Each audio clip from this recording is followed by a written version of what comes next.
ഈ അടുത്തായിട്ടേ സിനിമകളിലെ ക്യാമിയോകൾ കുറച്ച് രസം കൊല്ലിയാണെന്ന് തോന്നിയിട്ടുണ്ടോ? ഉണ്ട്.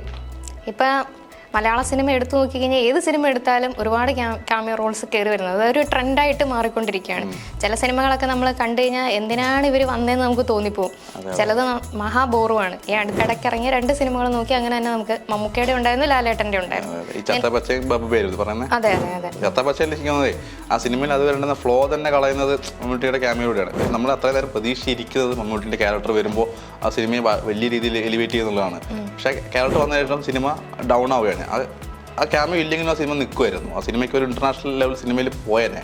പക്ഷെ അതിൽ മീഡിയോക്കർ ആക്കുന്നത് ആ ക്യാമിയോ ആണ്. എനിക്ക് തോന്നുന്നത് ക്യാമിയോകൾ കൃത്യമായിട്ട് പ്ലാൻ ചെയ്ത് ആ ഒഴുക്കിനെ ഒപ്പം നിൽക്കുന്നില്ലെങ്കിൽ, അതൊരു മാർക്കറ്റിന് വേണ്ടി മാത്രം ചെയ്യുന്ന ക്യാമിയോസ് ആണെങ്കിൽ ആ സിനിമയെ മൊത്തത്തിൽ ഡൗൺ ആകും. അതിൻ്റെ റീസെൻറ്റ് എക്സാമ്പിളാണ് ഈ ചത്താപ്പച്ച എന്ന് പറയുന്നത്. അപ്പോൾ നമുക്കൊക്കെ നല്ല ക്യാമിയോകൾ ഒരുപാട് കാണാൻ കിട്ടും. ഇപ്പോൾ മോഹൻലാലിൻ്റെ സമ്മറി മതിലയുമുണ്ട്, മമ്മൂട്ടിയുടെ നരസിംഹമുണ്ട്. അപ്പം അങ്ങനെ അതുപോലെ തന്നെ ഒരുപാട് ക്യാമിയോകളുണ്ട്. പേക്കോട്ട് പോയി കഴിഞ്ഞാൽ റീസെന്റ് ടൈമിൽ നമുക്ക് ജയിലറിലെ ക്യാമിയോസ് ഭയങ്കര രസമായിരുന്നു. സിനിമേനെ ഭയങ്കരമായിട്ട് ലിഫ്റ്റ് ചെയ്യുന്നുണ്ട്.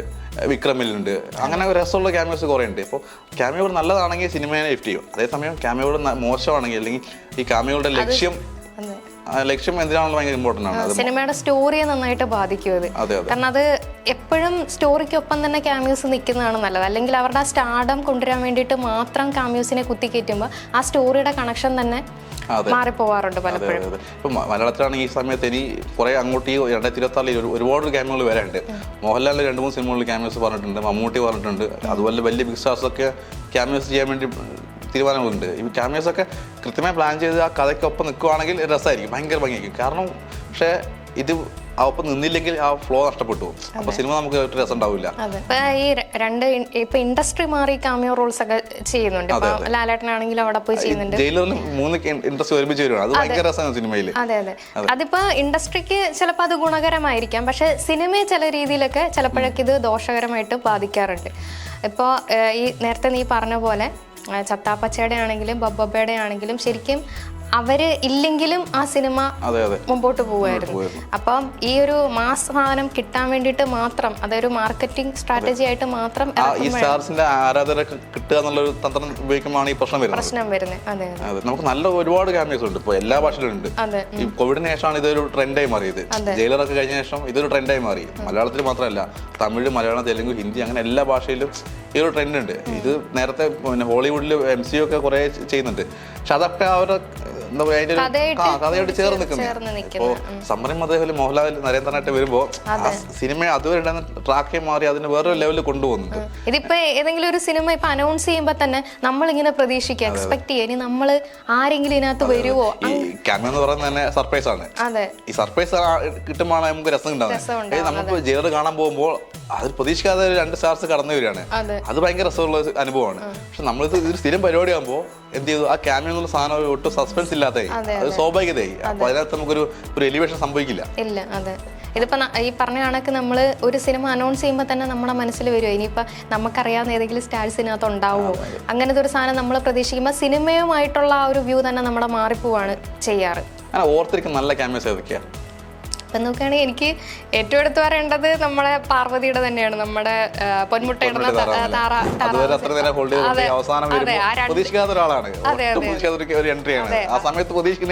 അതെ, ആ ഒരു സംഭവത്തിന് മറച്ചു വെക്കാൻ വേണ്ടിട്ട് ഒരു സാധനം ഇതുവരെ വന്നിട്ടുമില്ല.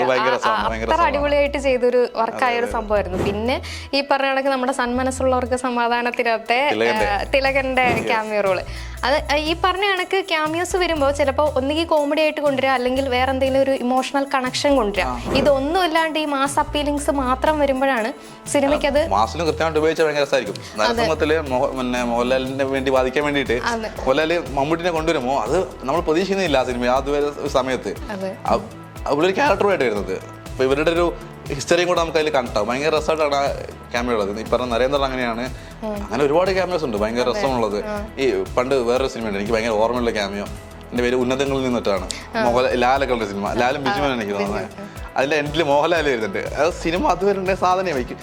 ഭയങ്കരമായിട്ട് സിനിമ ലിഫ്റ്റ് ചെയ്യപ്പെട്ടു ഒറ്റ എൻട്രിയിൽ. ഇങ്ങനെ നമുക്ക് ചൈൽഡ്ഹുഡ് ഓർത്തിരിക്കാൻ പറ്റുന്ന ഒരുപാട് ഗംഭീര ക്യാമിയോസ് മലയാള സിനിമയിൽ ഉണ്ട്. പക്ഷെ ആ സമയം ഈ പറഞ്ഞ പോലെ ഈ ബബ്ബയിലും ചബത്താപ്പച്ചയിലും ഒക്കെ പോലുള്ള ബേബി ഗേളിലാണെങ്കിൽ പ്രൊഡ്യൂസർ തന്നെ വന്ന് അതെ പ്രൊഡ്യൂസർമാരെ അഭിനയിക്കുക, ഒരു സീനിൽ വന്ന് പോവുക, ഇത് രസം ഉണ്ടാവും, ആദ്യമൊക്കെ രസമാവും. പക്ഷെ റിപ്പീറ്റ് ആകുമ്പോൾ നമ്മൾ ബോറടിക്കും, സ്വാഭാവികമായിട്ടും നമുക്ക് ചടയ്ക്കും. നമ്മളിത് പ്രതീക്ഷിക്കുന്ന സമയത്ത് ആ ക്യാമിയോന്റെ ഫലം നഷ്ടപ്പെട്ടു. അതുപോലെ മനുവെങ്കിൽ ഭയങ്കര രസമുള്ള ക്യാമിയോസ് ഉണ്ട്. മോഹൻലാലായിട്ടാണ് വരുന്നത്. സുരേഷ് ഗോപിന് മിന്നൽ പ്രതാപനുണ്ട്. സുരേഷ് ഗോപി പോലീസ് കഥാപാത്രങ്ങൾ നമ്മളിങ്ങനെ ഒരുപാട് ആക്ഷൻ സിനിമകളൊക്കെ ഊപ്പറുണ്ട്. പക്ഷെ അതിനെല്ലാം വ്യത്യസ്തമായിട്ട് ഭയങ്കര കോമഡി ആയിട്ട് മിന്നൽ പ്രതാപം വരുന്നത് നമുക്ക് ഇപ്പോഴും ഓർത്തിരിക്കാൻ മുപ്പര സീനൊക്കെ ആയത്.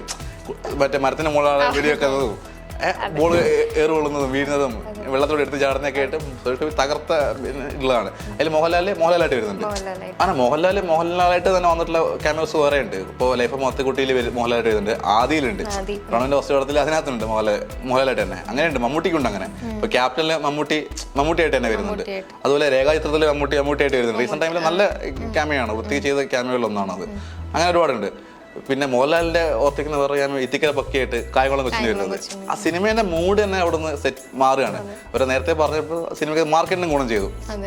ഇത് കൃത്യമായിട്ട് ഉപയോഗിച്ച് കഴിഞ്ഞാൽ മാർക്കറ്റിന് ഗുണമാവും, സിനിമയ്ക്കും ഗുണമാവും. അല്ലാതെ വരുമ്പോഴാണ് അതിങ്ങനെ ഏച്ചുകെട്ടി പോലെ ഇങ്ങനെ മോശം നിൽക്കുന്നത്. അപ്പോൾ അത് സിനിമയെ ഭയങ്കരമായിട്ട് ബാധിക്കും.